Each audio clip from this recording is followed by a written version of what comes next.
This is an Eye on Annapolis bonus podcast. I have always shied away from any type of endorsements in political races. Let's be real. What I think has no bearing on what you may think. What I feel has no bearing on what you may feel. And while I do my best to remain neutral at Eye on Annapolis, I do suspect that my biases do show through from time to time, just like they do in every other publication. But I have never shied away from crystal balling an election, and this year is no different. So with minimal commentary, here's how I think it will all shake out. Mind you, this is being recorded just before 8 p.m., so the polls have not closed and will be released right at 8 p.m. For Governor, Wes Moore, but the margin is going to be a lot closer than anyone thought. Lasher and the Libertarians will make a respectable showing. Comptroller, both candidates are very good. Brooke Learman has the machine on her side and her father's Rolodex. Barry Glassman is saddled with Dan Cox at the top of the ticket. For Attorney General Anthony Brown by a huge margin. Michael Peroutka even has the far-right voters saying, nope, that guy is a wackadoodle. U.S. Senator Chris Van Hollen, handily. And I don't know too much about many of the congressional races, but here in Annapolis, John Sarbanes will win, but Eurypsie Morgan will be solid in this race. You want to look for a future run for her for something or other. Other races of note, Ruppersberger, I believe, is very safe, and Nicolai Ambrose will be sent walking. And while I think Andy Harris will prevail, I'm not going to fall out of my chair if Heather Mizur takes it. That should be a very close race and one to watch. On the state Senate, for District 30, Sarah Elfreth will win that handily. Stacey McDonald seems to be one of those who was not really interested in running and was talked into it, and it was a bonus that she has a lot of money. And to be honest, Sarah really has done a very admirable job of her years in office. District 30A for delegate. I think Shanika Henson is pretty safe and really has done a great job for her constituents. Finally getting elected will help her in the future. Remember, she was appointed to fill the seat of Mike Bush. Dana Jones should have been very vulnerable, but she will likely be elected. She was also appointed to fill the seat of Alice Kane and was selected primarily for her fundraising potential and connections in D.C., and the committee that did select her was not shy about saying that when they made that selection. And for the life of me, I can't understand why Doug Rathel did not latch onto that and say, hey, the machine has placed these two candidates. You never had a say. He didn't, so I don't think he's going to do too well. County executive. Well, for the past 6 months, I have woken up every other day with different feelings.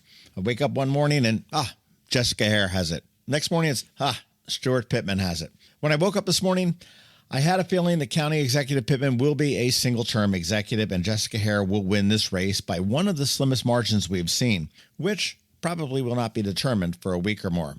County Council, District 1, Pete Smith. He's been there, done that, has the T-shirt, and he did a hell of a job while he was there. County Council number 2, Allison Pickard may be vulnerable.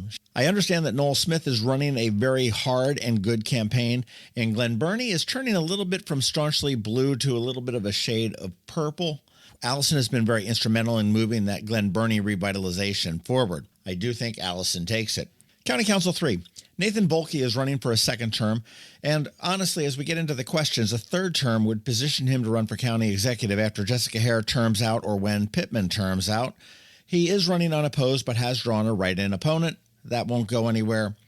Nathan Bolke will take Council District 3. County Council 4, Julie Hummer, likely only for her name recognition as she was on the school board for quite some time. Now in County Council District 5, Amanda Fiedler ought to get her second term, but I do hear that Carl Niemeyer is running a very strong campaign against her and might win. Not sure, that could go either way, but I think Amanda's got that one. County Council 6, this is Lisa Rodvian's race to lose, and she might. I do think that she'll keep it, but Mike Panelides has name recognition, and he has been working the election very hard. He showed Josh Cohen that he should not be underestimated. Mike could be a sleeper here. County Council 7, this district will not go blue in my lifetime. Sharon Ledbetter will take this by a lot. On the whole county council, I see it as there are 3 solid Republicans on the council, and if districts 2 or 6 flip, it will be a Republican-controlled council for the next 4 years. Will be interesting to watch. In the judges and so forth race, Scott Poyer will retain the Clerk of Courts, Lauren Parker will retain the Register of Wills, Maureen Carr York and Nancy Phelps will stay in the Orphans Court, and I think that Tony McConkey will resurface there and knock out Vicki Gibson. Jim Fredericks will easily retain Sheriff. Let's move on to the questions. State question number 2 will pass and require legislators to live in their districts. Question 4, that's the weed question. That will pass by a huge margin. That is the legalized marijuana for those over 21. As for the county questions, most of them are really fluffy except for B, restricting the consecutive terms in office to 3 for county council members. I think it will pass, but I really hope it doesn't. The question is written purposely to make it sound like they are reducing the number of terms, when in actuality they are increasing it. They are currently limited to 2 terms now. What this does now is allows a 3-term county council member to collect a county pension and health benefits for life. And as I mentioned, it also gives Nathan Volke relevancy for another 4 years as he prepares to run for county executive. For other races, now I'm not terribly familiar, but I think for District 33, Sib Saad will make the move from delegate to state senator fairly easily. That district hasn't turned too blue just yet. Seth Howard in 30B is safe, as are Brian Chisholm, Nick Kipke, and Rachel Munoz in 31. Sandy Bartlett, Mark Chang, and Mike Rogers are winning re-election in District 32.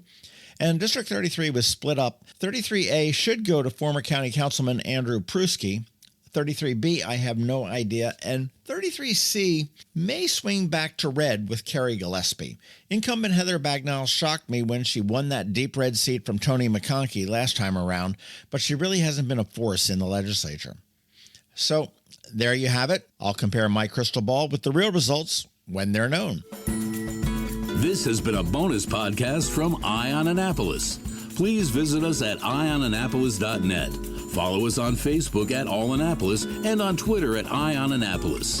And if you haven't subscribed to the Daily News Brief podcast, go for it. And all of your local news will be delivered to your phone, tablet, or smart device by 6 a.m. every Monday through Friday.